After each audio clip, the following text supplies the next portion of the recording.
தீர்க்கதரிசன புஸ்தகம், நெகேமியா தீர்க்கதரிசன புஸ்தகம் 8வது அதிகாரம் 9வது வசனத்தை வாசிக்கும்படியாக கேட்டுக்கொள்கின்றேன்.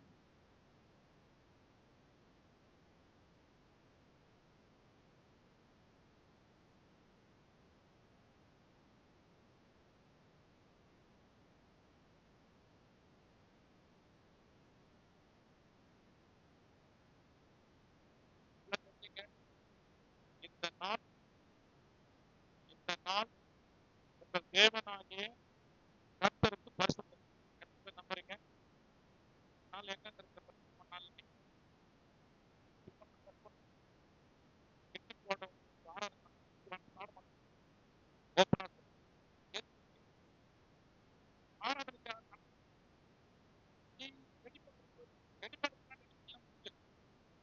சத்தியத்துக்கு விட்டாரலான்னு சொன்னா நம்ம ஸ்ட்ரிக்டா சொல்றேன். நான் எனக்கு தூக்கிடு உடனே இன்னைக்கு லெட்டர் போட்டு ஐயர்கிட்ட மாத்திட்டாங்க. எங்கன்னா ஊர்வலம் சுத்தி ஓடிய மாட்டேன். இந்த நாள் உங்கள் தேவனாகிய கர்த்தருக்கு எங்க இருக்கணும்? பரிசுத்தமான நாள் எங்க இருக்கணும்? சொல்லுங்க, எங்க இருக்கணும்? எங்க இருக்கிற இப்ப நீ போட்டு தூக்கி நடக்கிற? இந்த நாள் உங்கள் தேவனாகிய கர்த்தருக்கு பரிசுத்தமான நாள். நீங்கள் இந்த நாளில துக்கப்படவும் அழவும் வேண்டாம். ராமேன் சொல்லுங்க பார்க்கலாம். இந்த நாள் என்ன பண்ண வேண்டாம்? துக்கப்படவும். என்னடா இது அழவும் வேணாம்னு சொல்லிட்டு வர்ஷிப்ல கண்ணீர் விட்டு அழுது இப்ப வர்ஷிப் பண்ணாரு. அது ஆண்டவருடைய சமூகத்துல கண்ணீர் விடுகின்ற காரியம். மனுஷன் முன்னாடி, மனுஷர் பார்க்கின்ற முன்னாடி உதவிக்காக மட்டும் கண்ணீர் விட மாட்டேன். இயேசுவின் பாதத்துல கண்ணீர் விடுவேன். என் கண்ணீரை கர்த்தர் துருத்தியில வைப்பாரு. ஜபத்துல கண்ணீர் விட வேண்டும். ஆனால் உன் வாழ்க்கையில கண்ணீர் கிடையாது. இந்த மாசத்துல என்ன கிடையாது? வாழ்க்கையில என்ன கிடையாது? பாத்துக்கிற வாய் தந்தி சொல்லு, என்ன கிடையாது? எத்தனை பேர் நம்புறீங்க? பக்கத்துல முகத்தை பார்த்து, உன் வாழ்க்கையில அந்த மாசத்துல கண்ணீர் கிடையாது, நீ அழ வேண்டாம் சொல்லு பார்க்கலாம். பக்கத்துல கையை போச்சு, ஐயோ போறாம நீ அழுது கொடுக்கணும் யோசிக்கிறியா? பக்கத்துல வின்சென்ட் ஐயா, கருணா நான் அழுதுங்கணுமா சொல்லு. கருணா நான் வின்சென்ட் அழணுமா சொல்லு. இந்த மாதம் துக்கப்படவும் இல்ல, கையப்புடி இந்த மாதம் துக்கப்படவும் அழவும் வேண்டாம். இது மகிழ்ச்சியின் மாதம். அல்லேலூயா. இந்த நாள் உங்கள் தேவனாகிய கர்த்தருக்கு பரிசுத்தமான நாள். ஏன் இந்த நாளை பரிசுத்தமான நாள் என்று நாம் சொல்லுகிறோம் என்று சொன்னால், வாசிக்கலாம் 2வது வசனத்தை. நெகேமியா தீர்க்கதரிசன புஸ்தகம் 8வது அதிகாரத்துல 2வது வசனத்தை நாம் வாசிக்கும் பொழுது நல்லா தெரிஞ்சுக்க. அப்படியே 7ஆம் மாதம் முதல் தேதியில என்னைக்குமா? இல்ல 7ஆம் மாதம். இன்னைக்கு என்ன நாள்? 7ஆம் மாதம் முதல் தேதியில என்ன நடந்ததா? ஆசாரியனாகிய எஸ்ரா நியாய பிரமாணத்தை, என்னது நல்லா தெரிஞ்சுங்க. முதலாவது காரியத்தை சொல்லுகின்றேன். 7 நிகழ்வு மத்தியில் சொல்ல போறேன் நான். இப்போ 7ஆம் மாசத்துல எத்தனை நிகழ்வு? 7 நிகழ்வுகளை பெற்றுக்கொள்ள போகின்றாய்.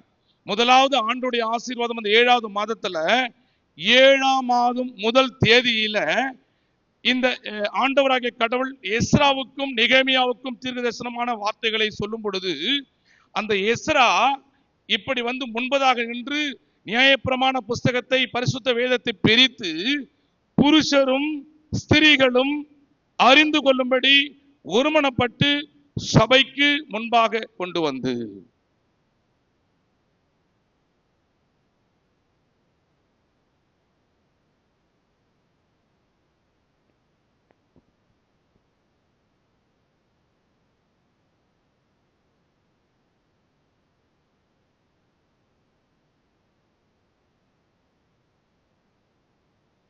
வசனத்தில் இப்படியாக வாசிக்கின்றோம். அவர்கள் எல்லாரும் வாசிக்கும் பொழுது எல்லாரும் ஒருமனமாய் இருந்தார்கள். எப்படி இருந்தாங்க? நான் நாட் சூட்டபிள் நினைக்கிறேன். பேட்டமேட்டுக்கு சத்தியத்தை பேசுவது நான் தகுதியற்றவன் நினைக்கிறேன். நான் நீ என் கூட வரவே மாட்டேங்க. நீங்க எஸ்ரா இங்க திருமறை பாடத்தை வாசிக்கும் பொழுது மக்கள் எல்லாரும் என்ன பண்றாங்க? ஒருமனப்படுறாங்க. அந்த ஒருமனப்பாட்டுல யாரா இருக்கிறாங்கன்னு சொன்னா புருஷர்களும் ஸ்திரீகளும் அந்த வேத வசனங்களை அறிந்து கொள்ளும்படி சபைக்கு முன்பதாக வந்து நின்றார்கள். இன்னைக்கு 7ஆம் மாசம் முதல் தேதியில் எங்க இருக்கிற? வீட்டுல தூங்குற, வீட்டுல தூங்கினுகிற.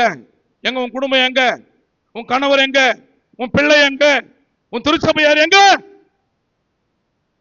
7ஆம் மாதம் முதல் தேதி பரிசுத்தமான ஒரு நாள். 7ஆம் மாதம் முதல் தேதியில புருஷர்களும் ஸ்திரீகளும் சபைக்கு முன்பதாக வந்து நின்று சபையிலே வாசிக்கப்படுகின்ற பேசப்படுகின்ற வார்த்தைகளை அவர்கள் கேட்டார்கள். முதலாவது யார் வந்தாங்க? புருஷர்களும். அண்ணகர் கிடையாதோ? நீங்களாம் இருக்கிறீங்களா இல்லையா? பேட்டமேல புருஷரும் ஸ்திரீகளும் இருக்கிறோமா இல்லையா? எல்லாரும் சபையிலே வர வேண்டும். என்னைக்கு வரணும்?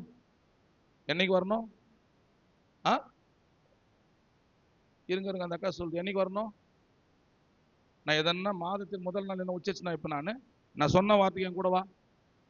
7ஆம் மாதம் இதான் கூட்டுக்காரு எங்க? இது பரிசுத்தமான ஒரு நாள். இந்த 7ஆம் மாதம் முதல் தேதியில ஆண்டுடைய சபைக்கு வர வேண்டும். இங்க எஸ்ரா வந்து திருமறை பாடத்தை வாசிக்கின்றார், நியாயப்பிரமாண புஸ்தகத்தை விளக்கி சொல்லுகின்றார். அதை கேட்பதற்கு புருஷர்களும் ஸ்திரீகளும் வர வேண்டும். அல்லேலூயா. இரண்டாவது நெகேமியா புஸ்தகம் 8:3 வசனத்துல இந்த புருஷர்களும் ஸ்திரீகளும் ஒன்றிணையும் பொழுது என்ன பண்ணணும்? வாசிக்கலாமா 3ஆம் வசனத்தை? அவர்கள் அந்த திருவசனத்தை வாசிக்கும் பொழுது காலமே தொடங்கி மத்தியானம் மட்டும் வாசித்தான். எவ்வளவு வாசித்திருப்பான்? நம்ம குழந்தை சொல்றது கவனி. எப்போ வாசிக்க எஸ்ரா வந்து நான் பாரு ரொம்ப அழகா மேல போய் நின்று பாரு. இப்ப நான் சொல்லிப்பிட்டல காலையில தொடங்குறாரு 5 மணிக்கு. என்ன எதுக்கு தொடங்குறாரு? சத்திய வசனத்தை வாசிக்க பேச காலையிலே தொடங்கி அந்த ஜனங்க எது வரல இருந்தாங்களா? 10:01 1 நிமிஷம் பெருசா போட்டார் பிரசங்கத்துல. இவரு ஐயோ அது வந்து பட்டாக்ஸ் சேர்லயே உட்கார மாட்டேங்குது. அப்படியே வந்து என்னப்பா அது 9:45 ஆச்சனா எப்ப முடிப்பாரு? அறக்குது அப்படியே. என்னத்த பண்ணுகிறேன்? 2 பேர் பண்ற போராட்டங்கிறது இந்த கோயில்ல என்ன எனக்கு சரியா பிரசங்கமே பண்ண. இன்னும் முழுமையான பிரசங்கத்தை பேட்டமேட்ல பண்ணல. நான் எப்ப தொடங்கிப்பா? காலையில தொடங்கி மத்தியானம் மட்டும் எங்க இருக்கிறாங்க ஜனங்க? கோயில்ல வந்து பேச உட்காந்துக்கிறாங்க. உட்கார்றியா? எத்தனை பேர் உட்கார்றீங்க? உங்களுக்கு இட்லி வர ரெடி பண்ணிக்கிறாங்க. காலை தொடங்கி மத்தியானம் மட்டும் ஜனங்கள் எல்லாரும் என்ன செய்தாங்களா? அந்த இடத்துல அமர்ந்திருந்தார்கள். மூன்றாவது நல்ல கவனிச்சு வரணும். ஃபர்ஸ்ட் என்ன சொன்ன? ஸ்திரீகளும் புருஷர்களும் திருச்சபைக்கு வந்தார்கள் ஒன்று. இரண்டாவது காலை தொடங்கி மத்தியானம் மட்டும் அங்கே வந்து தங்கியிருந்தார்கள். மூன்றாவது நெகேமியா 8:3 பார்க்கிறோம், அங்கே வந்த ஜனங்கள் எல்லாம் கவனமாய் கேட்டார்கள். ஒரு அல்லியா சொல்லலாமா? கேக்கோ எப்படி கேட்டாங்க? நான் சொன்ன ஃபர்ஸ்ட் டாபிக்கை சொல்லு பார்க்கலாம். முதல்ல என்ன சொன்ன? நான் சும்மா வந்துருது கோயில் எத்தனை பேசிக்கிறான். என்னத்த பேசத்த என்ன பேசிட்டு போற நீ? என் வயசு என்ன தெரியுமா? என் வாழ்க்கை என்ன தெரியுமா? முதல்ல புருஷரும் ஸ்திரீகளும் எங்க வந்தாங்க? ஆலயத்துக்கு வந்தார்கள். நோய் உள்ளவர்களை கர்த்தர் சுகமாக்க போறாரு. இன்னைக்கு அநேக நோய் வீட்டில் படுத்துங்கிறீங்க, மிஸ் பண்ணிட்டீங்க. நான் சொல்ற ஜெயத்தின் மாதமாய் அந்த ஸ்திரீகளையும் புருஷர்களையும் கர்த்தர் ஆஸ்வதிக்க போறாரு. இரண்டாவது காலை தொடங்கி மத்தியானம் மட்டும். மூன்றாவது என்ன சொன்ன? அதுக்கு தான் கேட்டேன். ஒண்ணு பிரசங்கத்தை எப்படி கேட்கணும்? அப்படி கேட்க கூடாது. பிரசங்கத்தை எப்படி கேட்கணும்? அப்படி கேட்க கூடாது. காலையிலே பரிசுத்தமான வந்த 7ஆம் மாதம் முதல் தேதியில ஜனங்கள் எல்லாரும் திருவசனத்தை கவனமாய் கேட்டார்கள். வேதத்தை படிக்கும் பொழுது பிறர் என்ன பண்ணணும்? பிழையா படிக்கிறாங்களா நான் பார்த்துக்க கூடாது. ஒரு பேருக்கு இது வரும், தப்பு பண்ணிட்டோம், தப்பா படிச்சிட்டேன் அப்படின்னு சொல்றதுக்கு பார்த்துக்கிறோம். அதை கண்டு வேதத்தை இங்க வாசிக்கும் பொழுது கவனமாய் அதை கேட்க வேண்டும். வழியில சொல்லலாமா? எத்தனை பேர் பிரசங்கத்துல கவனமா இருக்கிற? தலை கீழே குனி பிரசங்கம் பண்ணும் பொழுது, இறைவார்த்தை பேசும்போது தலையை கீழே குனியாத, நிமிந்து பாரு. கர்த்தர் உன்னை கீழாக்கம் மேலாக்குவாரு. பிரசங்கம் பண்ணும்போது எல்லாம் புரிஞ்சுக்குது. ஏன்னா ஊழியக்கார மூஞ்சிதான் அசிங்கமாகுது, பார்க்க கூடாது. அப்படியா? நீ தலை நிமிர்ந்து எப்போ இறைவார்த்தை கேட்கறியோ, நீ தலை நிமிர்ந்து வாழ்கின்ற வாழ்வை கற்றுக் கொடுப்பார் வாழ்க்கையில. அப்போ மூன்றாவதாக ஜனங்கள் எல்லாரும் கவனமாக திருச்சபையில கேட்டார்கள். 4வது நெகேமியா 8ஆம் அதிகாரம் 5ஆம் வசனத்துல சொல்லப்படுகின்றது, இந்த திருவசனத்தை வாசிக்கும் பொழுது ஜனங்கள் எழுந்து நின்றார்கள். என்ன பண்ணாங்க?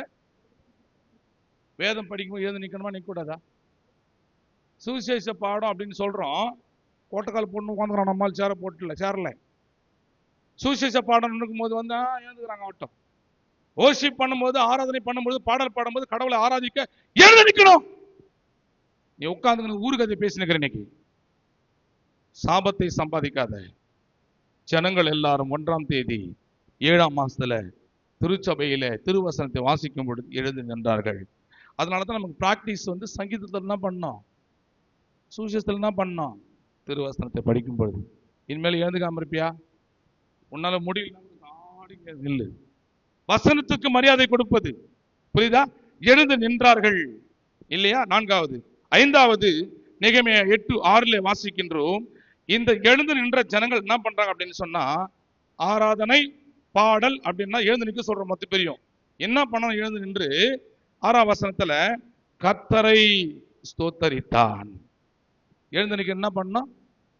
சின்ன பிள்ளைங்க வாய் தருங்க, பெரியவங்க துதியுங்க, இப்படிலாம் நான் சொல்லக்கூடாது. தண்டோரா போட்டுக்கிறது. நான் நீங்க கோயிலுக்கு வந்துட்டா, இறை வார்த்தையில ஒண்ணு அர்ப்பணிச்சுட்டா என்ன பண்ணணும், என்ன செய்யணும்?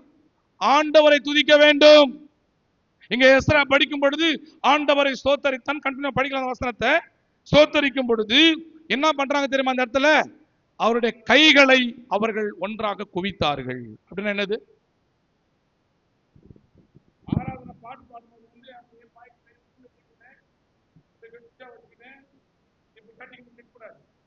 ஆராதனை வெளிப்பாட்டு கைகளை ஒன்றாக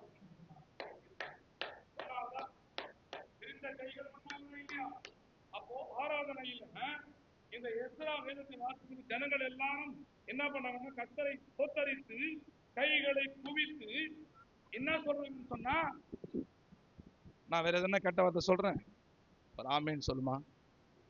அந்த வசனத்தில் சொல்லுதே, நான் சொல்லல. இங்க எஸ்ரா ஸ்தோத்திரம் பண்ணும் பொழுது, ஆராதனை செய்யும் பொழுது, துதிக்கும் பொழுது ஜனங்க என்ன பண்ணா? நீங்க எப்படி தெரியுமா சொல்றீங்க? ஆமா ஆமா. ஆமேனுக்கு அர்த்தம் என்ன தெரியுமா? நான் பாடுற பாட்டு, நான் சொல்ற ஆசீர்வாதம், நான் ஜெபிக்கிற ஜபங்கள் எல்லாம் அப்படி ஆக கடவுது. அது என்னதுக்கு சொல்ல மாட்டேன்? புரியுதாமா? அதையே சொல்ல மாட்டேன். எத்தனை முறை கேட்கிறேன், ஒரு ஆமேன் சொல்லுங்க அப்படின்னு சொல்லிட்டு. நான் பேசுகின்ற வார்த்தை அங்கீகரிப்பை நீ கொண்டு வருவதற்கு என்ன பண்ண அப்படின்னு சொன்னா, ஆம் என்றும் ஆமேன் என்றும் அதை ஜனங்கள் எல்லாரும் அங்கீகரித்து என்ன பண்றாங்க தெரியும்? நிறைய பேர் ஆமேன் சொல்றாங்க, ஆண்டவரை ஸ்தோத்திரம் பண்றாங்க. ஆனா என்ன பண்றது கிடையாது தெரியும்? ஆண்டவரை பணிந்து கொள்வது கிடையாது. ஸ்தோத்தரிக்கின்றவர்கள், ஆமேன் என்று சொல்லி அங்கீகரிக்கின்றவர்கள் ஆண்டவரை அங்கே பணிந்து கொண்டார்கள். 5வது என்ன பண்ணுது? கர்த்தரை ஸ்தோத்தரித்து கைகளை குவித்து ஆம் என்று அங்கீகரித்து கர்த்தருடைய சமூகத்திலே பணிகின்ற பிள்ளைகளாய் இருக்க வேண்டும். அல்லேலூயா. பணிறியா?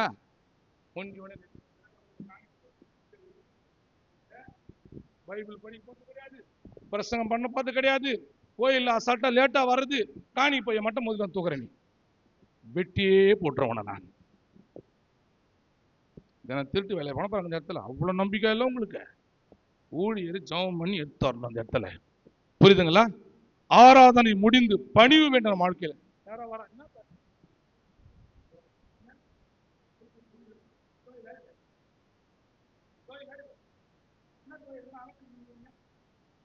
பணிவு இல்லை கோயில். என்ன இல்லை?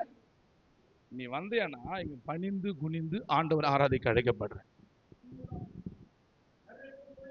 சந்திக்க நம்ம கூப்பிடுறேன், ஏன் கோயிலுக்கு வர மாட்டேன்? அடப்புவாங்க ஐயா. எப்ப போனாலும் கோயில் முடிஞ்சோன்னா என்ன நேரத்துல ஒரே சண்டை, காரி துப்புறதா? நீ எங்க வர?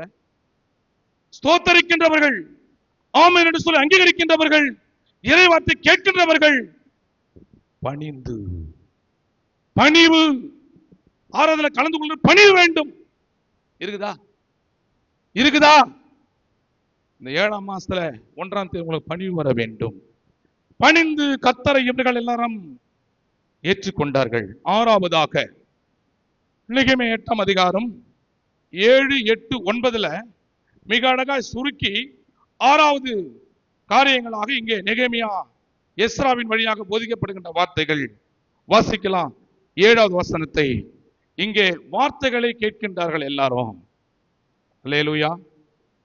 அது சொல்லல, அதுவும் ஆமீன் என்பதற்கு அர்த்தம் தான். அது ஒரு ஆமீன் சொல்லுங்க. இங்க வார்த்தைகளை கேட்ட அனைவரும் என்ன பண்றாங்க சொன்னா, முதலாவது ஜனங்கள் தங்கள் நிலையிலே நின்றார்கள். எதுல நின்னாங்க அப்படின்னு? என்னது? நம்மெல்லாம் யாரு? நீங்க யாரு? நீங்க யாரு? ஒன்னு சுரேஷன் சொல்லு, இல்ல குயினுக்கு கூட்டுக்காரன்னு சொல்லு, இல்ல ஜாக்சிக்கு வந்து அப்பன்னு சொல்லு, எதனா ஒண்ணு சொல்லு. அவங்களுக்கெல்லாம் ஒண்ணும் கிடையாது. நான் சுரேஷாக இருப்பேன், அப்படியே இரு, அப்படி ஆக கடவுது. நீயாக இரு. நான் சொல்றது புரியுதா உங்களுக்கு? காப்பிலாம் அடிக்காத, அண்ணன் நடைய விட்டு அசல் நடைப்பை கத்துக்காத. நிறைய பேர் வந்து அழகா நடக்க வச்சுக்கிற கடவுள் நம்மள. கரெக்டாக நட, எனக்கு காலை வந்தா கூட எதுனா அவன் ஈல் செருப்பு போட்டு நடந்துன்னு வச்சுக்கோ, இப்படி நடக்குது. அதுக்கப்புறம் ஈல் செருப்பை விட்டுடுது, மறுபடியும் நடக்க சாதாரணமா போய் நடக்க முடியல. ஈல்ஸை விட்டு இப்படி இப்படி நடக்குது. என்னென்ன பழக்கம் அது மாதிரி வந்துருச்சு. கத்துக்காத, அண்ணன் நடைய விட்டு அசல் நடைய கத்துக்க. நிறைய பேர் பிறரை பார்த்து ஃபாலோ பண்றான். முடி வெட்டுறது வந்து யாரை பார்த்து வெட்டுறான்? இதெல்லாம் சீவிட்டுக்கிறான், இதெல்லாம் சீவிட்டுக்கிறான். இங்க நாம் போட்டுங்கிறான். யாரடா பாக்குற? நீயாரு, நீயாரு. சும்மா பிறரை பார்த்து காப்பி அடிக்காத. பாட்டு பாடுறான் அந்த இடத்துல வந்து, கட்டாவே உம்மை தொழுகிறோம், பாட்டு உம்மை தொழுகிறோம். அழகா புரியல? என்னத்த பாட்டுல ஸ்டைல் இந்த இடத்துல? மோடு உள்ளத்தோடு ஸ்டைல் எல்லாம் வேண்டாம். உன் இருதயத்துல நீயா, உன் குரலா பாடு. அந்த ஆள் செத்து போயிட்டாரு. யாரு? எவ்வளவு பேர் செத்தாங்க? யாரு சொல்லுவோம்? டிஜே செத்து போட்டாரு. எப்போ அவர் அன்னைக்கு பாடினார். எப்படி பாட்டு பாடினார் தெரியுமா? சோர்ந்து போகாதே மனமே, சோர்ந்து போகா, இப்படி கண்ணை ஆட்டிக்கினே அன்னைக்கு பாடினார். அவர் செத்து போட்டாரு. அதுக்கு அவரு கொடுத்த கிருபை, அவரு கொடுத்த தாளந்து. நீ எப்படி பாடணும் சுரேஷ்? உனக்கு என்ன கொடுத்தாரோ, என்ன ஸ்டைல் கொடுத்தாரோ அது மாதிரி பாடுன்ற. என்னதுக்கு அவரை மாதிரி பாட ஆசைப்படுற நீ? ஜனங்கள் அவர்கள் நிலையிலே நின்றார்கள். வேத வசனங்களை கேட்கின்றவர்கள் அவர்கள் சொந்த காலில் நின்றாங்கன்னு அர்த்தம். நான் சொல்றது புரியுதுங்களா?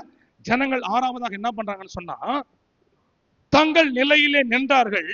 அதுக்கப்புறம் வந்து அடுத்த வசனத்தை நம்ம வாசிக்கும் பொழுது, வார்த்தையை கேட்ட, இங்கே இறை வார்த்தையை கேட்கும் பொழுது அந்த வார்த்தைகள் அவர்களை வந்து குத்தும் பொழுது அல்லது தேற்றும் பொழுது ஜனங்கள் எல்லாரும் அழுதார்கள்.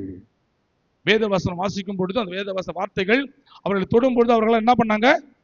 இருக்குதா? வார்த்தை படிங்க, வார்த்தை வசந்த படிங்க. ஜனங்கள் எல்லாரும் நியாய பிரமாணத்தின் வார்த்தைகளை கேட்ட போது, 1000 பார்த்து கிண்டல் பண்ணுவாங்க. அந்த இடத்துல ஆண்டோட சமூகத்துல கண்ணீரை விடு, நீ அழாதே என்று சொல்லி நம்ம பண்ணாரு. அழாதே என்று சொல்லி அரவணைக்கிற கடவுள். நீ கண்ணீர் விட்டாதான் உன்னை அழாத அரவணைப்பாரு. இந்த மாசம் அழுக கிடையாது உன் வாழ்க்கையில். இப்ப விட்டுரு கண்ணீரை. இன்னைக்கு யாரெல்லாம் கண்ணீர் விட்டு கர்த்தரை நோக்கி பார்க்கின்றீர்களோ, ஜெபிக்கின்றீர்களோ, இந்த மாசம் ஃபுல்லா மனுஷன் முன்னாடி அழமாட்ட, தேவைகளுக்கு அழமாட்ட. ஒரு ஆமேன்னு சொல்லுங்க பார்க்கலாம். அல்லேலூயா சொல்ல மாட்டியாமா? நீ ஆமேன்னு சொல்லனா போயிட்டு உலகத்துல அழுது கிடப்ப, வீட்டுக்கார அடிச்சு அழுவ, உன் பிள்ளைங்க அடங்கலன்ட்டு அழுவ, கடன் பிரச்சனைல அழுவ. எங்க கண்ணீரை விடு. அல்லேலூயா. அழுகின்ற வேலையில ஆதரிக்க யாரும் இல்ல, கண்ணீர் சிந்தும் நேரத்தில ஆதரிக்க யாரும் இல்ல. ஆதாரமா ஆதாரமா ஆதாரமா எனக்கு நீங்க. அழுகின்ற வேலையில ஆதரிக்க யாரும் இல்ல, கண்ணீர் சிந்தும் நேரத்தில உம்மை விட்ட துணை இல்ல, ஆதாரமா எனக்கு மட்டும் நீங்க தானையா. அந்த ஆறுதலை கொடுத்து நீங்க தேத்தி நீரையா. ஆதாரமா நீங்க மட்டும் எனக்கு தானையா. அந்த ஆறுதலை கொடுத்து நீங்க தேற்றி நீரையா. சொல்லுங்க, அழுகின்ற வேளையில ஆதரிக்க யாரும் இல்ல, கண்ணீர் சிந்தும் நேரத்தில உம்மை விட்ட துணை இல்ல. என்னக்கா, அழுகின்ற வேலையில் யார் நமக்கு ஆதரவு? யாருக்கா? வீட்டுக்காரர் துடைப்பாரு, துடைச்சிட்டு போடுவாரு, மறுபடியும் மூணுல உட்காந்து அழுது கிடப்ப. உன் கண்ணீரை நிரந்தரமாய் துடைக்கின்ற கர்த்தர் இயேசு மாத்திரம்தான். அவர் மட்டும்தான். மனுஷன் ஆறுதல் சொல்லிட்டு போயிடுவான். உன் வீட்டில் ஏதாவது கெட்ட நிகழ்வு நடக்கும் பொழுது, மரண நிகழ்வு நடக்கும்போது, கவலைப்படாதம்மா, நீ அழுது நடப்ப. அந்த வார்த்தை சொன்ன பிறகும் அவங்க போயிடுவாங்க. ஆனால் நீ அழுதுகிட்டு தான் இருப்ப. ஆனால் இயேசு உன்னை தொட்டால், இயேசு உன்னுடைய கரத்தை, அவருடைய கரத்தை உன் மேல வைக்கும் பொழுது உன் கண்ணீர் துடைக்கப்படுகின்றது. ஆதாரமான இயேசு நம்மோடு கூட இருக்கின்றார். எத்தனை பேர் நம்புறீங்க? அல்லேலூயா, அல்லேலூயா. ஜனங்கள் எல்லாரும் அழுதார்கள். எங்க அழுறாங்க? நீலி கண்ணீர் விடுறாங்க, எங்கெங்க போயிட்டு அழுதுங்கிறாங்க. அந்த அழைய கேட்கல நான்.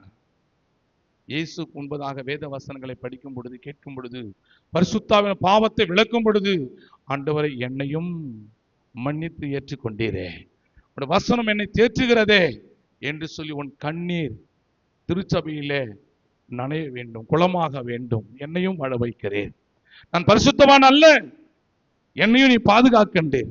எத்தனை தவறுதலான சூழ்நிலைகளை என் வாழ்க்கை போய் கொண்டிருந்தது, என்னையும் வாழ வைத்திருக்கிறீரே, எனக்கும் வாழ்வு தந்திருக்கிறீரே என்று சொல்லி உன் கண்ணீர் குளமாக மாற வேண்டும்.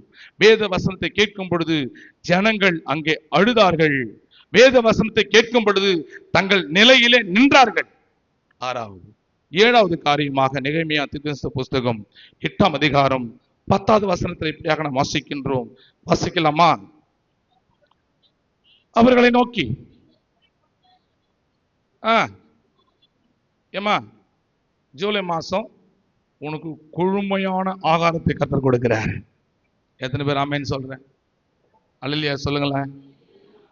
நீ பட்டினியாய் இருக்க போவது கிடையாது. நீ பட்டினியாய், இன்னேத்து என் சபையான சொன்ன கைத்தட்டி ஆர்ப்பரிச்சிருப்பாங்க. நீதிமான் பசியினாலே வாட விடுகின்ற கடவுள் நம்முடைய கடவுள் கிடையாது. புசிப்பினாலே கர்த்தர் உன்னை திருப்தி ஆக்குகின்ற ஒரு மாதம் இது. 7ஆம் மாதம் 1ஆம் தேதி புசிப்பினால உன்னை கர்த்தர் திருப்தி ஆக்க போறாரு. ராமேன் சொல்லாமே. என் வாழ்க்கை பெரிய சாட்சிங்க. வேலையை விட்டு 1 வருஷம் ஆயிடுச்சு. எனக்கு ரொம்ப கஷ்டம், எந்த வருவாயும் கிடையாது. எப்படிதான் என் வாழ்க்கை நடக்குதுன்னு தெரியல. எனக்கு எப்படிதான் நான் சாப்பிட்றேனே தெரியல. என் திருச்சபையா நீங்கள் உதவி செய்றீங்க. காணிக்கும் நான் எடுத்து நான் செயல்படுத்துறது கிடையாது. பர்சனல் உதவி எங்கிருந்தா வருதுன்னு தெரியல. அதான் வானத்தின் பலகணிகளை திறந்து கொடுக்கின்ற கடவுள். என் வறுமையை நான் சொல்லவில்லை, கர்த்தரனை ஆசீர்வதிப்பதை சொல்லுகின்றேன். எனக்கே பெரிய ஆச்சரியமா இருக்கு. இவ்வளவு கம்பீரமா, நல்ல தோற்றத்தோட அநேக மக்களை ஆற்றுகின்ற இறைவார்த்தை கொடுக்கின்ற ஒரு வாழ்வாரத்தை கத்த கொடுத்துருக்கிறாரு. இன்றைக்கு வரைக்கும் இயேசுவின் வாழ்க்கையில ஒரு குறையில்லாத உணவை கொடுத்து வராரு. பேட்டைமேடு திருச்சபை அதில் நான் வாழ்த்துகின்றேன். என்னைக்கு நான் பேட்டைமேட்டுக்கு நான் வந்தேனோ அந்த நாள்ல இருந்து மிகப்பெரிய உணவற்ற சூழ்நிலைகளை நான் பெற்றுக்கொண்டு இருக்கின்றேன். என் திருச்சபையார் எனக்கு வந்துக்கிட்டுதாங்க, அரிசி இல்லைங்க என் வீட்டில். இங்கே நான் பொறுப்பு எடுக்கும் பொழுது உண்மையாக ரைஸ் கிடையாது என் வீட்டில் சாப்பிட்றதுக்கு. எனக்கு 23ஆம் தேதியோ நான் வரல, 1ஆம் தேதி வரேன்னு நினைக்கிறேன். அன்னைக்கு வந்து நான் ஆராதனை நடத்தி போகும் பொழுது அந்த மாதத்திலேயே என் திருச்சபை மக்கள் எனக்கு கொடுத்த அரிசி எவ்வளோ தெரியுமா? 150 கிலோ. நம்புவீங்களா? யாரா கொடுத்தான்? கொடுத்தால் அட்ரஸ் கொடுறா, வானான்னு சொல்கிறேன்னுங்களா என்ன? 150 கிலோ அரிசிங்க எனக்கு வந்து கொடுத்தது. ஒரே ஒரு தம்பி வந்து கிட்டத்தட்ட 70 கிலோ அரிசி கொடுக்குறாரு. மூட்டையை தூக்கின்னு வந்து என் வீட்டுக்கு. ரொம்ப காஸ்ட்லியான ரைஸ் சாப்பிட்றோம் தான். நான் அந்த அரிசியை நான் வந்து ஆசீர்வாதமாக எண்ணி நான் சாப்பிட்டேன். குறையில்லாத கர்த்தர் நடத்தினாரு. மளிகை நிறைவாக வாங்கி கொடுத்தார்கள் பேட்டமேடு திருச்சபையில் இருந்து எனக்கு. பணம் இல்லாத பொழுதெல்லாம் யோசித்து ஜெபம் பண்ணிட்டு வருவேன். நான் ஜெபித்து காணிக்கை பெற்றுக் கொள்வது கிடையாது. ஜெபம் பண்ணாதே ஐயா தாங்கன்னு சொல்லிட்டு கொடுக்கின்ற வழக்கம். நேற்று தினத்தில் என்னுடைய பேக்கெட்ல வந்து சென்னைக்கு போகின்றேன், 80 ரூபாய் என் பாக்கெட்ல இருக்கு. பஸ் பாரே 10 பஸ்ல தான் போறேன். அங்க போயிட்டு கார்ல கூப்பிட்டு போறாங்க. வேற விஷயம் என்னை பார்க்க. நேற்று வந்து நீங்க நம்புறீங்களா நம்பலையா தெரியல எனக்கு. நேற்று சாலி கிராமத்தில் ஒரு இடத்துல மீட்டிங் நான் போடுறேன். பெரிய பெரிய கோட்டீஸ்வரர்கள் அவங்க பேசுற பிசினஸ் பில்லியன், கோடி அல்ல பல கோடிகள், பில்லியனை பத்தி பேசுறாங்க. ஒருத்தர் வராரு, ஒருத்தர் பேசுறாரு, இவ்வளவுன்னு சொல்ற. இல்லைங்க, என்னுடைய இந்த பொருள், என்னுடைய இந்த வாழ்வாதாரத்துக்கு உண்டான காரியம் 8 பில்லியன் இருந்தா பேசுகல ஏந்து போங்க அப்படின்ட்டார். எவ்வளோ ஒருத்தர் சொல்றாரு 8.25 லட்சம் எனக்கு வந்து இந்த வாரம் வரப்போகுதுன்றார் என் கூட வருவார். எவ்வளோ? சாரி, 8.25 லட்சம் கோடி. 8.25 லட்சம் இல்லை, 8.25 லட்சம் கோடி. எவ்வளவு ஓப்பனா எழுத சொல்றேன். என் கூட இருக்கிறவரு, என் கூட பிரயாணிக்கிறாரு, என் கூட வராது. அவர் சொல்றாரு எனக்கு 8.25 லட்சம் இந்த வாரத்தில் வரப்போகுது, லட்சம் கோடி வரப்போகுது. இல்லாதவர்களை இருக்கிறவர்களை இப்ப மாற்றுகின்றவர் நம்முடைய ஆண்டவர். அப்படி போயிட்டு அப்படி இறங்கணும். இங்கே வரும் காரியம் எனக்கு, நான் வரேன்னு சொல்லிட்டு போயிடுறேன். இன்சென்ட் அண்ணன் என்னை நேற்று கூப்பிட்டு போய் விடுறாரு. அப்படி ஒரு பைக்ல இருந்து அப்படி இறங்குறேன். நான் இறங்கின உடனே இன்னும் கார்ல காலை வைக்கிறேன். இல்லையாண்ணே சாட்சி சொல்ல மாட்டேண்ணே? இல்லை நின்று தான் ஏறணுன்றேன். என்ன கடவுள் எவ்வளோ ஆசையத்தை கொடுக்குறாரு பத்தியா? ஏன் சொல்றேன்னு தெரியுமா? ஏன் சொல்றேன்னு தெரியுமா? எனக்கே வேலை இல்லாத எனக்கே இந்த வாழ்வு, வேலன் இல்லாத தொழில் செய்ய முடியாது எனக்கே இந்த வாழ்வு கர்த்தர் கொடுக்குறாருன்னு சொன்னா, உடல் பலத்துல, ஆரோக்கியத்துல, குடும்ப வாழ்க்கையில நல்ல கம்பீரத்தோடு, கைகள் நல்ல படைப்போடு, நல்ல வலிமை சக்தியோடு கர்த்தர் உன்னை வச்சிருக்கிறாரு. உன்னை கர்த்தர் ஆஸ்வதிக்க போறாரு. உன் தொழில் ஆஸ்வதிக்க போறாரு. உன் வாழ்வு ஆஸ்வதிக்க போறாரு. நீ கொழுத்து புசித்து திருப்தியா இருக்கின்ற வாழ்வை கருத்து கொடுக்க போறாரு. ஒரு ஆமென் சொல்லலாமா? அதுதான் பரிசுத்தமான நாள். இந்த அருமையான 7ஆம் மாதம் 1ஆம் தேதி, கரெக்டுங்களா? இது வந்து புசித்து ஜனங்கள் எல்லாம் திருப்தி ஆனார்கள். அப்புறமா இந்த அழுதார்கள் வசனத்தை கேட்டு. நீ வேத வசனத்தை கேட்டு கண்ணீர் விடும் பொழுது கடவுள் ஊழியக்காரங்களும் என்ன தேர்ற தெரியுமா? அழாதம்மா, என்ன பண்ணாத, ஆதரவா யாரும் இல்ல எனக்கு இந்த உலகத்துல, ஆதரவா யாரும் இல்ல எனக்கு இந்த உலகத்துல, உம்மை பற்றி கேள்விப்பட்டேன் உடனடியாய் ஓடி வந்தேன், உம்மை பற்றி கேள்விப்பட்டேன் உடனடியாய் ஓடி வந்தேன், ஏற்றுக்கொள்ளும் ஐயா சபையில சேர்த்து கொள்ளும் ஐயா, ஏற்றுக்கொள்ளும் ஐயா மன்னித்து ஏற்றுக்கொள்ளும் ஐயா, ஆதரவா யாரும் இல்லை எனக்கு இந்த உலகத்தில, ஆதரவா யாரும் இல்லை எனக்கு இந்த உலகத்தில. நேரம் இல்லை எனக்கு பாட்டு பாடுறதுக்கு.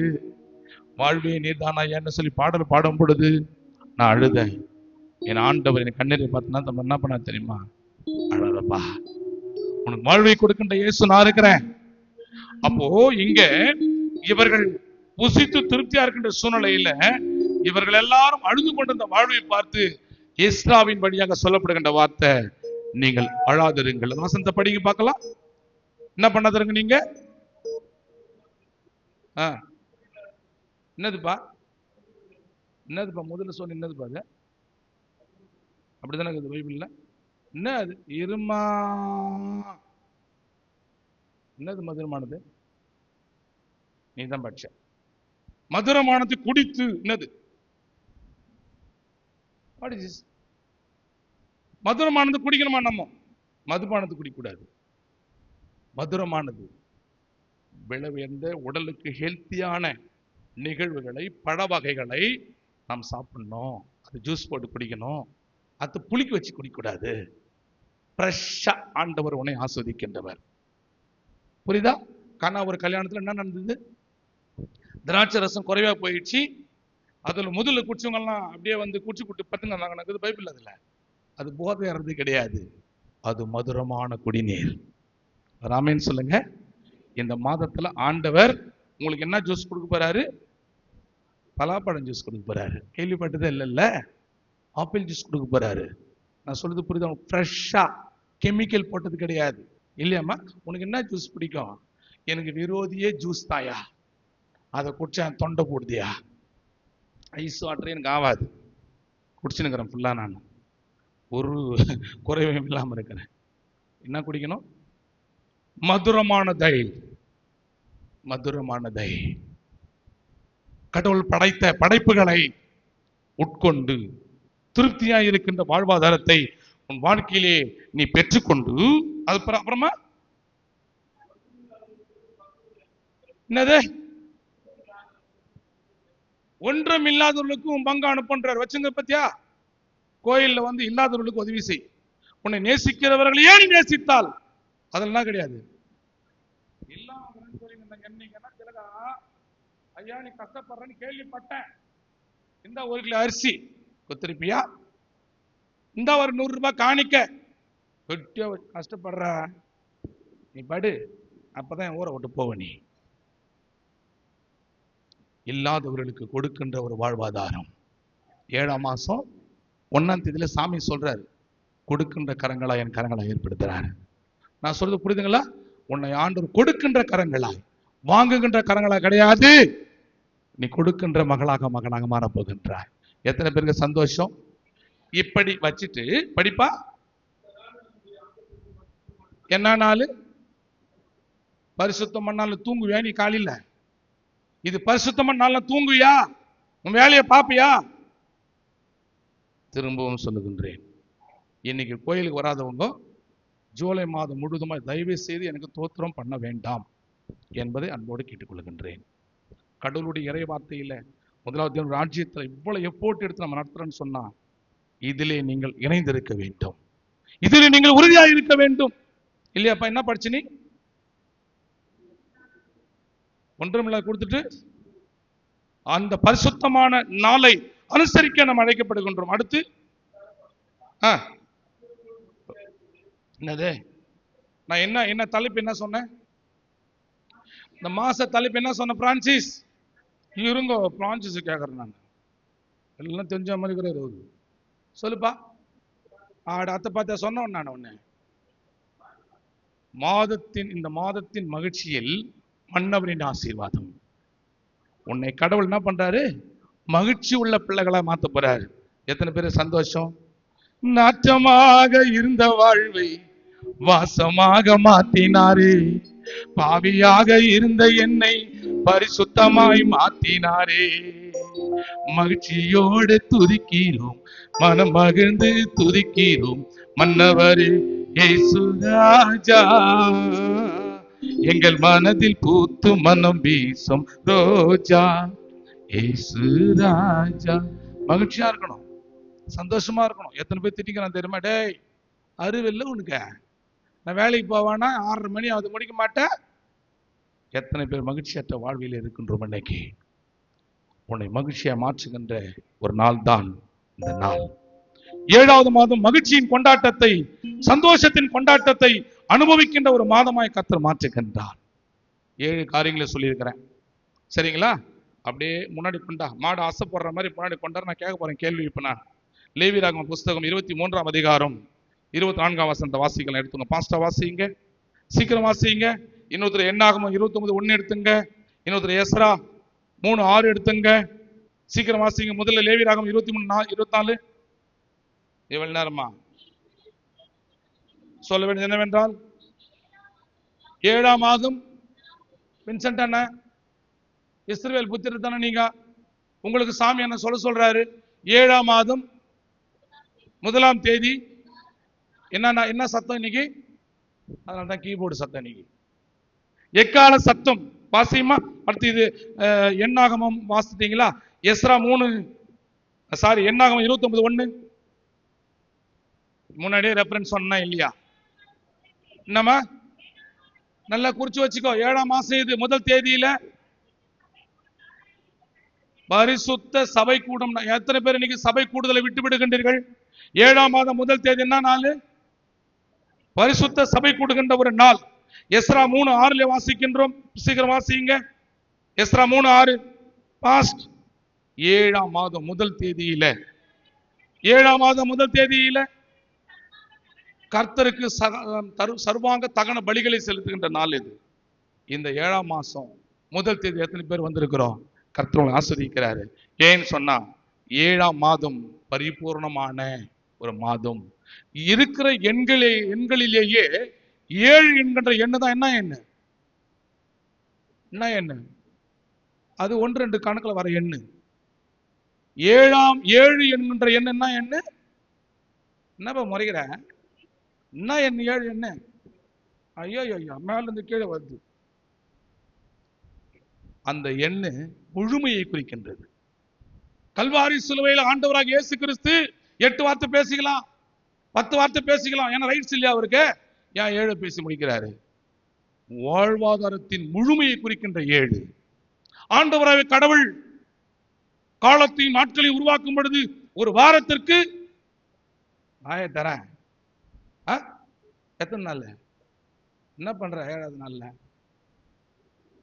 மக்காடு போட்டு தூங்கி கிடக்குறேன். வாரத்துல எத்தனை நாள்? அது பூரணம், முழுமையை குறிக்கிறது.